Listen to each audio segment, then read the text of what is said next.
जय जिनेंद्र साहब। सब्जेक्ट है ऑपरेशन। एक साथ धार्मिक सभी डॉक्टरों का और दर्दियों का। ऑपरेशन हो रहा है तो उसमें ब्लेड चलती है, कैंची चलती है, कटर चलता है, सुई चलती है, तो दर्द होना स्वाभाविक है।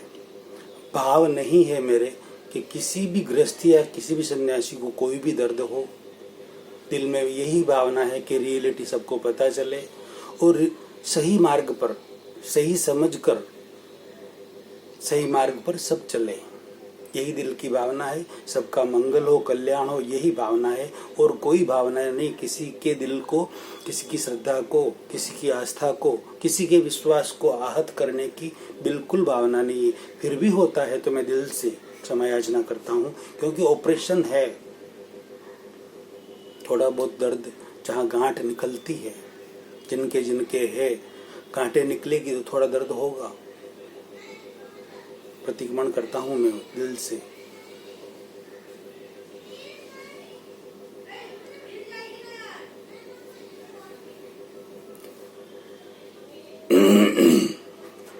सॉरी। आप सबसे निवेदन है, वीडियो अच्छा लगा हो तो उसकी प्रतिक्रिया जरूर दें, जो भी प्रतिक्रिया आपकी हो।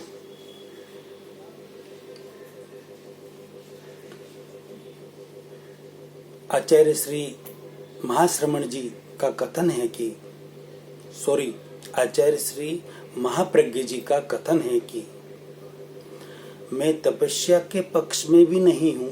बाहरी तपस्या की बात कर रहा हूँ मैं। ये आचार्य महाप्रज्ञ जी का कथन है कि मैं तपस्या के पक्ष में भी नहीं हूँ, पक्ष में भी नहीं और प्रतिपक्ष में भी नहीं हूँ, यानी कि वो न्यूट्रल समभाव में। ऐसे महामनीषी महर्षि गुरुदेव श्री के ये शब्द है, तप के पक्ष में भी नहीं और प्रतिपक्ष में भी नहीं कहकर गुरुदेव श्री ने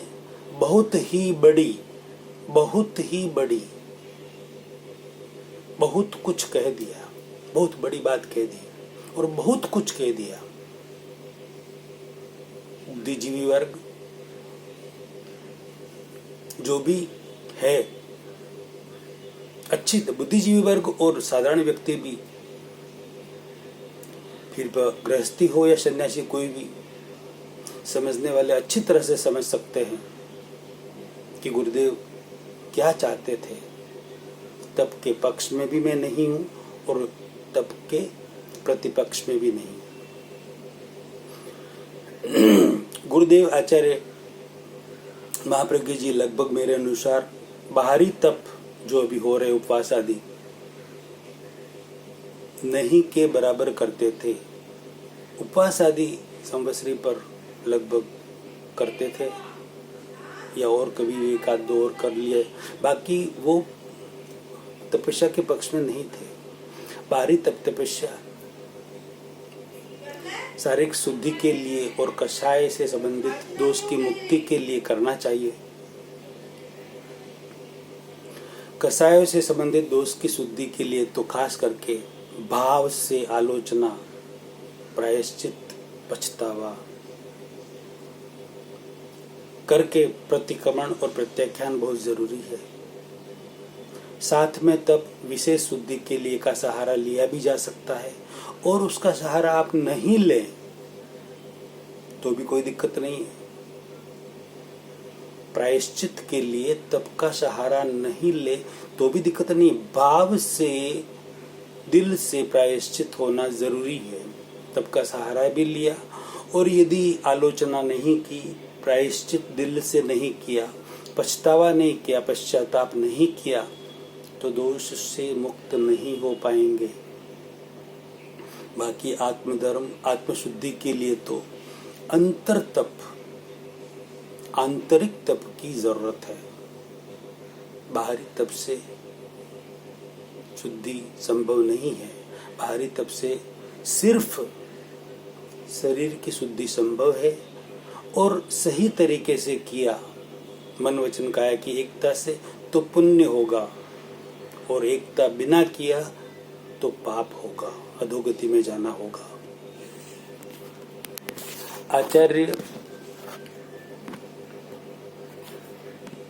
महाप्रज्ञ जी की एक ग्रंथ है संबोधि करके,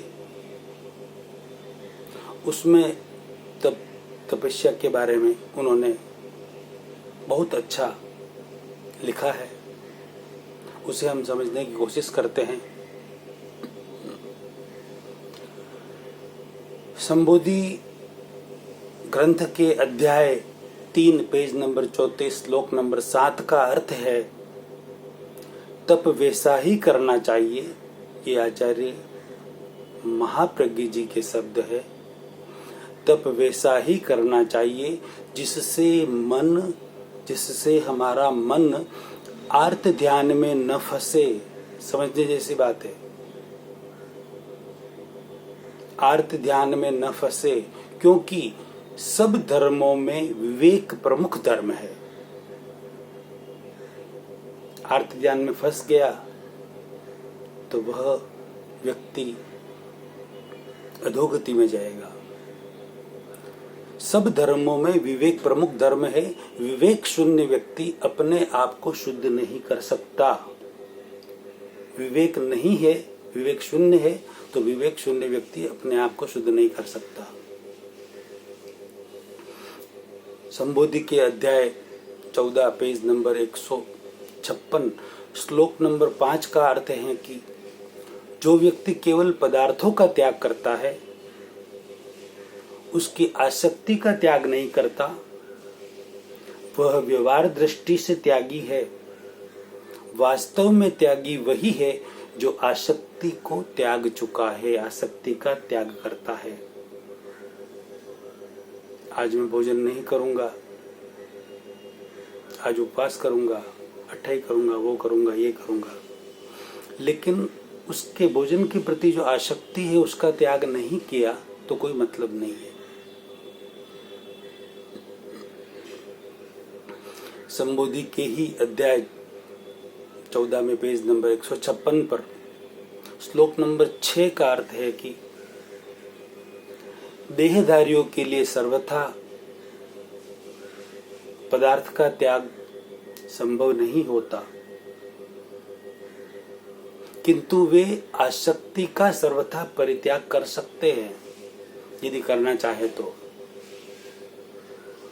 संबोधि अध्याय 14 श्लोक नंबर 3 का अर्थ है कि धर्म की आराधना न घर में है न घर छोड़ने में है।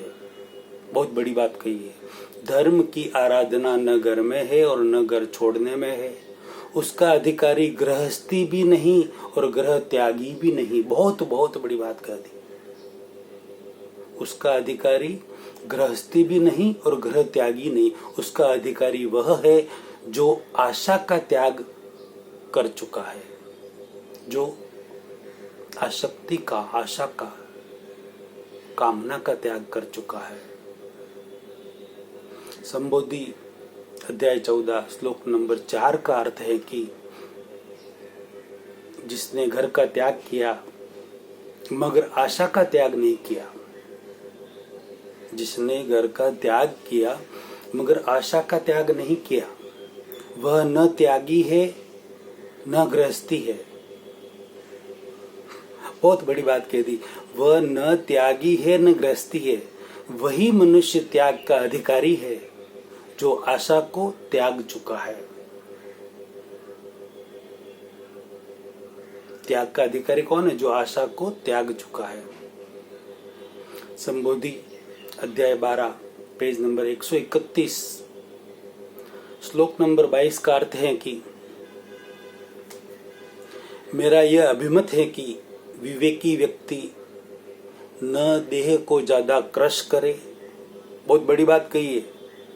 बाहरी तपस्या करने वालों पर को विवेकी व्यक्ति अपने देह को न ज्यादा क्रश करे न ज्यादा उपचित। देह का संतुलन ही सबसे अच्छा है, सबसे ज्यादा अच्छा है। देह का संतुलन ही सबसे ज्यादा अच्छा है। संबोधि ग्रंथ का अध्याय 12 पेज नंबर 131 श्लोक नंबर 26 का अर्थ है, वत्स मैंने उसी तप का अनुमोदन किया है। ये भगवान की वाणी है। वत्स मैंने उसी तप का अनुमोदन किया है जिसमें न अज्ञान संबलित चेष्टाएं है, न संक्लेश है, न आर्त ध्यान है। मैं दोबारा इसे पढ़ूंगा। वत्स मैंने, भगवान कह रहे गौतम स्वामी को, वत्स मैंने उसी तप का अनुमोदन किया है जिसमें न अज्ञान संबलित चेष्टाएं है, न संक्लेश है और न आर्त ध्यान है।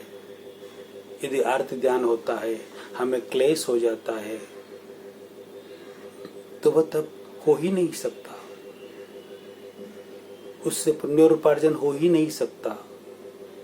आर्त ध्यान से तो तिर्यंच गति का, जानवर गति का बंध हो जाता है। बहुत बड़ी बात कह दी। संबोधि ग्रंथ के अध्याय 12 श्लोक नंबर 15 का अर्थ है कि धर्म शरीर को कष्ट देने के लिए नहीं है। धर्म शरीर को कष्ट देने के लिए नहीं है, किंतु सत्य की उपलब्धि के लिए है। अहिंसा का अभ्यास किए बिना सत्य की उपलब्धि नहीं हो सकती। अहिंसा का अभ्यास किए बिना सत्य की उपलब्धि नहीं हो सकती। गुरुदेव ने, आचार्य श्री महाप्रज्ञ जी प्रकांड विद्वान थे। उन्होंने बाहरी तप पर बहुत बड़ी बात कह दी। यदि हमें तप करते हुए क्लेश हो जाता है, आर्त ध्यान हो जाता है, रुद्र ध्यान हो जाता है, कषाय हमारे बढ़ जाते हैं, तो वह तप है ही नहीं, वो तो अधोगति का मार्ग हो गया। तो ये सब हम समझकर करें। गुरुदेव ने स्पष्ट कहा है, दोबारा मैं रिपीट कर रहा हूं इस बात को, कि मैं तप के पक्ष में भी नहीं हूं और प्रतिपक्ष में भी नहीं हूं। वो बाहरी तपों की प्रेरणा नहीं के बराबर दिया करते थे। वो जानते थे कि अंतर तप आत्मशुद्धि के लिए बहुत जरूरी है। अनंत बाहरी तप से अंतर तप अनंत अनंत अनंत गुना प्रभावी है। वो तो इतना तक कहते थे कि मैं ऐसा कब देखूंगा कि जो ये आप वृषि तप करके आते हो, तो कोई समता का वृषि तप करके आए, कोई संभाव का वृषि तप करके आए, कोई ब्रह्मचर्य का वृषि तप करके आए, कोई सत्य का वृषि तप करके आए, कोई अचौर्य का वृषि तप करके आए, कोई ईमानदारी का वृषि तप करके आए, कोई नैतिकता का वृषि तप करके आए, कोई बुरे विचारों के त्याग का वृषि तप करके आए। इसे कहते हैं अंतरतप। ऐसे अनेकों अनेक तरह के अंतरतप हो सकते हैं। वो तो इतने उच्च कक्षा के महान महान संत हो गए हैं। हमें बाहरी तपों को थोड़ा सा विराम देना चाहिए, लेकिन अपने स्वास्थ्य के लिए, अपने शारीरिक शुद्धि के लिए जरूर करना चाहिए। जितना हो सके उतना जरूर करना चाहिए। सजल जल के साथ करें, निर्जल जल रहित करें।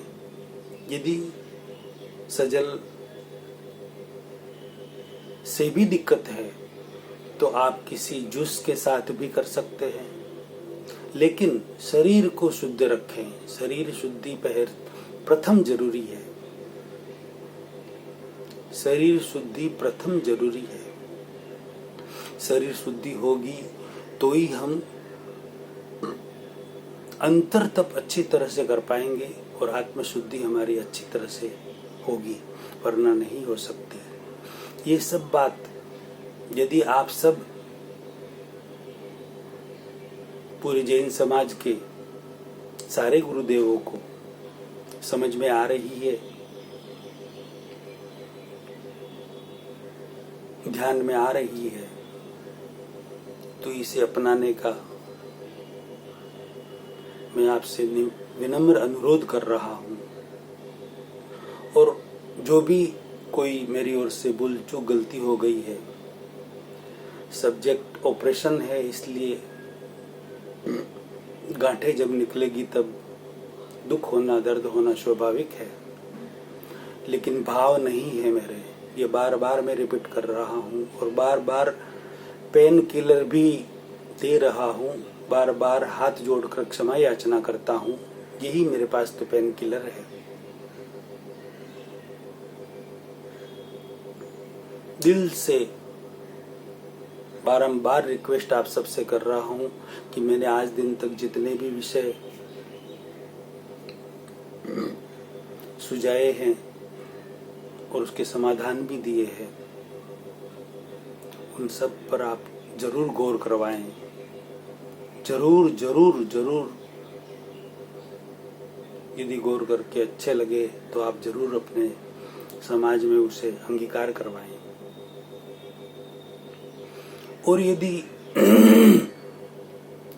कोई परिवर्तन उनमें करवाना है, बदलाव करवाना है, या कुछ उचित नहीं है तो मुझसे बात करवाएं। समाज में लागू भी नहीं कर रहे और न मुझसे बात कर रहे हैं, तो पब्लिक को ये समझ में आ रहा है कि अशोक जी जो कह रहे हैं वो 100% सही है। न तो समाज में लागू कर रहे हैं, न अशोक जी से वो बात कर रहे हैं, तो ये उचित भी नहीं है। अगला प्रवचन अगले वीडियो में लेते हैं। आप सबसे विनम्र अनुरोध, वीडियो कैसा लगा अपनी प्रतिक्रिया जरूर देवे। अच्छा लगा हो तो अपने सारे ग्रुप में लाखों करोड़ों व्यक्तियों तक ये जागृति शेयर करावे, अनुमोदना का पुण्य कमावे। जय जिनेंद्र सर।